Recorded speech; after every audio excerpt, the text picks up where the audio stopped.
What's up and welcome to Games with Grant, the weekly video game show giving you the top news, views, reviews, previews, features, opinions and more.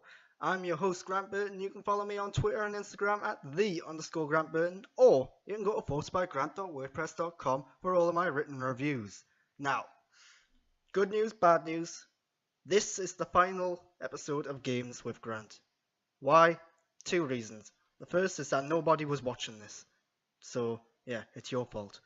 The second reason is that by getting rid of Games with Grant, I can put more focus onto the show that actually is getting views, which is now called Screen Blitz, and I can try and make that the most entertaining, fun, enjoyable show I can possibly do.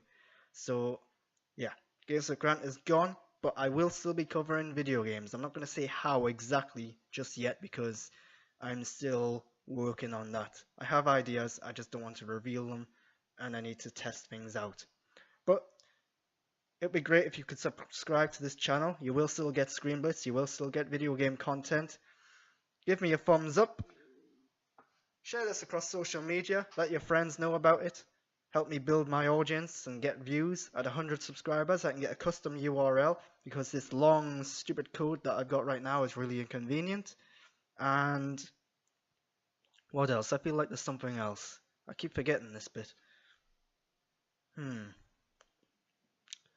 Oh well, move on. And we start each and every week with the news. By the way, before I go into the news, I should point out there's not much to talk about this week. This week is not that newsworthy. And yeah, even the topic I've got for this week, not much there. So this could be a short episode. Item number 1. Eddie McCooch at GameSpot. No, a God of War Netflix show is not happening yet. A social media post went viral claiming Jason Momoa from Game of Thrones was starring as Kratos in the series. God of War director Cory Barlog confirmed it's false but suggested it was possible in the future. So, firstly, of course this was false. There's no way they could make a Netflix show based on the recent God of War video game without anyone knowing. Especially if it's starring Jason Momoa, because he's like a big thing right now. If he stars in anything, people are going to know about it. So yeah, I'm sorry, but that's just not how it works. They couldn't have kept this secret. So obviously it's fake. And yeah, the fact that it was going to debut this month, apparently, according to the fake posters, yeah, try better. That being said though, God of War, especially the recent one, would make a good film. I'm not sure about a TV show, but a good film. And Jason Momoa would be an interesting choice for Kratos. Probably not my choice, but an interesting one. Again with the problems. There. Nick Santangelo at IGN says Nintendo wants to help publishers incorporate crossplay. At an investor call, Senior Executive Officer Susumu Tanaka jumped in to reaffirm how committed Nintendo is to fostering crossplay in Switch games. He states, crossplay basically comes about from conversations between publishers and platform holders. We are inclined to do what we can to help publishers incorporate crossplay when that is what they want. The other parties involved also have a say in whether we are able to reach this outcome or not, so we will continue to discuss it with them. Everyone wants crossplay, except Sony. I think Sony's concerns are valid. They are worried, particularly with Fortnite, that players are going to abandon their system after paying money to get the cosmetics and so on. They're worried that you're going to go on the Sony store or PlayStation store, buy the stuff and then use it elsewhere. And I kind of get it, but at the end of the day, everyone except them wants crossplay. I think they're more concerned with the cross-progression element of it though. There were rumors this week that they might have addressed it in some form, but I'm not sure how well they have done that, if at all. So I do think crossplay will happen eventually. I think Sony will play ball, so to say, and get in on this with everyone else, because Microsoft and Nintendo are both really championing for it, and yeah, I think it's inevitable. Sticking with Nintendo and this shareholder meeting, One shareholder asked, "Indie games have become a hot topic recently. As games made by small-scale developers around the world with relatively low development costs, how will Nintendo integrate these kinds of games into its future business strategy?" Tanaka said, "We are currently actively engaging with indie developers at video game-focused shows and other events in different regions. Some of the indie games already released have gone on to become million sellers worldwide," Tanaka said. "In the future, we are looking to release around 20 to 30 indie games on Nintendo Switch per week, and we definitely expect to see some great games among them." So it should be noted that each week there's tons of games being added to the Switch anyway. They're not far off reaching these numbers. I think one week recently they actually had 18 games. So yeah, they're really close to actually doing this. The concern is 20 to 30 games is a lot. You're not going to be able to play all of these games, and indie developers, indie games, there's a wide variety of them, and often you'll get one that's really good in quality, that's really artistic and stylish and really just fun and interesting, and then you'll get one that's just, for lack of a better term, garbage. Yeah, sorry, but there are really bad indie games out there, really bad AAA games out there as well, so it's not just the indie ones. But I feel if you're getting 20 to 30 games on the Switch, well, how many of them are actually going to be worthwhile? How many of them are actually going to be good? Probably 2, 3, maybe. Yeah, maybe not pushing too many on there. Maybe get more involved in actually deciding which games you want on there, which games are actually going to bolster up your eShop. And speaking of which, the eShop does have problems already because finding games is tough sometimes unless you actually know specifically what you're looking for. So if you're releasing 20 or 30 games per week, a lot of them games simply aren't going to be featured on the current eShop layout. Some of them are just going to get lost in the crowd, they're never going to be seen by anyone, and they're going to struggle. So they need to address that if this is going to happen and if it's going to continue being something in the future.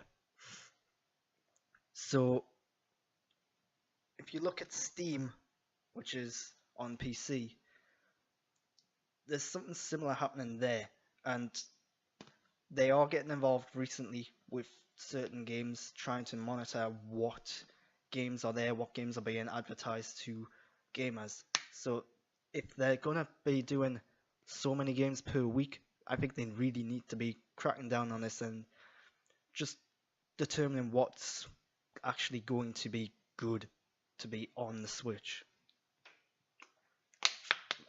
But yeah, it's clear that Nintendo wants to be home of the indies, or the nindies as they call them, and I think they're going to achieve that. I'm just not sure if all of them are going to be worth it. Final news story from Matt Wales at Eurogamer. Tropical publisher Calypso acquires the rights to classic stealth tactics series Commandos. The publisher notes that it plans to make completely new Commandos games for all platforms, as well as adapting existing titles for contemporary technologies and platforms. So, firstly, I loved the Commandos games when they were originally out. I played these on PC, they were really good, really fun, but really tough games. And honestly, this is a franchise I forgot all about. I just wiped it from my memory, and I'm glad it's coming back because I want to play a modern Commandos game. I imagine they're probably going to remaster some of them and release them again. Makes sense while they're working on the next one. And it's hard to believe this started 20 years ago. 20 years the Commando series started, and I don't know how many games there are. I think there's about 4, maybe 5. But yeah, they are very good, and I really want to see some new ones. There's no trailers this week, nothing significant, so we're getting right into the big topic. And with the fake God of War TV show being in the headlines this week, I decided I'd look at 3 possible video games that could make decent, if not good, TV shows, or rather 3 video games that should be made into TV shows. So yeah, let's get in it. By the way, I was going to do 5, but I couldn't think of 2 others, so they're just 3. First up, Red Dead. I was going to say Redemption, but no, just Red Dead, because The Red Dead series is full of characters, full of stories, side quests, really good open world, and there's 3 video games, the third one coming out this year. So there's plenty of material you could adapt into a serialized show. And you're probably wondering, well, you might not be, but the often overlooked Red Dead Revolver is part of this series. I don't know if it's canonical, but it is part of it. It just wasn't made by Rockstar, it was published by them. Rockstar might have took over the development of it, so some of it might have been made by them, but not entirely. So plenty of material to adapt. It would make for a great TV show. You could have it start with the events of Red Dead Redemption 2, which is a prequel, or Red Dead Revolver, depending on the time frame there. But yeah, Red Dead would make a brilliant TV show. With recent shows like Godless, the Western can be done on TV. It wouldn't necessarily have to be a huge budget, although it'd be good if it was. 10 episodes a season, it would work. Next up is Until Dawn. The reason I've selected Until Dawn is because the actual game plays out like an interactive TV show anyway. It's told in chapters, or episodes as it calls them, and each episode begins with a previously on Until Dawn segment, so it's presented like a TV show anyway. Now, I'm not saying this should be an ongoing thing. I don't think it should be like a full 10 episode season. I'm thinking like 5 or 6 episodes, paying homage to horror films like Friday the 13th that came years before. Until Dawn was actually surprisingly good. I thought it fell apart a little at the end when things went a little fantastical. But as always with horror shows though, once you find out what's causing the horror, it becomes less scary. But with recent shows like Scream coming out, it shows that horror can be done in TV and it can be done pretty well. Albeit Scream does have some comedy in there as well. So yeah, Until Dawn, perfect for a TV show. Also, play that game if you haven't, because it's really good. Even if you're not into video games, Until Dawn's a good one to get into, because it is just an interactive movie. Finally, it's Fallout. Similar to Red Dead Redemption, Fallout games are huge. They're big, open world games, plenty of story, characters, side quests that you can just pick and choose what you want to adapt in there. And there's a lot of games in this series now. A lot of lore, a lot of mythology. It would make perfect sense to be a TV show, a gritty, realistic show. It would probably end up being a bit like The Walking Dead, just exchanging the zombies for like mutants. I think it would work really well. It would be gritty, it would be action-packed maybe. You could really focus on the human characters who are trying to survive in a post-apocalyptic world. It could work, it could be good.